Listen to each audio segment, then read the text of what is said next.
জাতীয় নাগরিক পার্টি 1947, 1952, 1971, 1971 পরে এই একবিংশ শতাব্দীতে নতুন আরেকটি অধ্যায় 2024।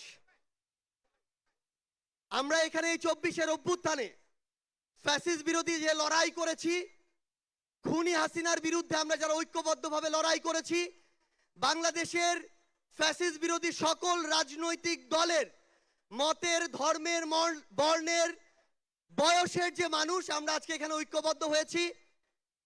আমরা প্রথমেই কৃতজ্ঞতা জানাতে চাই বাংলাদেশের ফ্যাসিস্ট বিরোধী লড়াইয়ের যত রাজনৈতিক দল ছিল যারা আজকে এখানে উপস্থিত হয়েছেন, আপনাদের প্রতি আমাদের অন্তরের অন্তঃস্থল থেকে কৃতজ্ঞতা। আমরা শুধু আপনাদেরকে একটা কথাই বলি, একটা অনুরোধ করি। আমরা বিশ্বাস করি যদি ওই 5 আগস্টে খুনি হাসিনা জান নিয়ে পালিয়ে যাওয়ার পরে আমরা এই বাংলাদেশ নিয়ে যে স্বপ্নগুলো দেখেছিলাম সেগুলো আমরা বাস্তবায়ন করতে চাই, তাহলে আমাদের এই রাজনৈতিক দলগুলোকে ঐক্যবদ্ধভাবে কাজ করতে হবে। আমাদের যে কোনো একটি বিষয়ের পক্ষে বিপক্ষে কথা থাকবে, যুক্তি তর্ক থাকবে, কিন্তু দিন শেষে যেটা দেশের জন্য, দেশের মানুষের জন্য মঙ্গলকর, আমরা সবাই যেন সেটাতে ঐক্যবদ্ধ হতে পারি। আমরা বিশ্বাস করি আমাদের এই রাজনৈতিক দলগুলোর মধ্যে যদি এই মিউচুয়াল রেসপেক্টটা থাকে, আগামীর বাংলাদেশ হবে অপ্রতিরোধ্য বাংলাদেশ। আমরা আপনাদেরকে অনুরোধ করি বাংলাদেশের সরকারি যত কর্মকর্তা কর্মচারী আছে তারা যেন আর তাদের দায়িত্ব পালন বাদ দিয়ে তোষামোদির রাজনীতিতে লিপ্ত না হয়।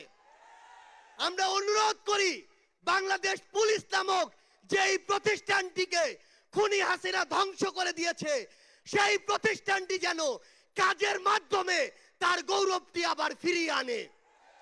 আমরা আপনাদেরকে অনুরোধ করি সরকারি সকল অফিস আদালত যত কিছু রয়েছে, সে পুলিশ হোক, বিচারক হোক, আমলা হোক, দয়া করে জনগণ থেকে হাত পেতে ওই ঘুষের টাকা নিবেন না। দয়া করে জনগণের জন্য, জনগণের সাথে সামান্য স্বার্থের জন্য এই অন্যায়গুলো করবেন না। আমরা আপনাদের সামনে অনুরোধ করতে চাই এই রাষ্ট্রীয় প্রতিষ্ঠানগুলোকে খুনি হাসিনা নিজ হাতে ধ্বংস করে দিয়ে গিয়েছে। সকল রাজনৈতিক দলকে ঐক্যবদ্ধভাবে এই প্রতিষ্ঠানগুলো সংস্কার করতে হবে।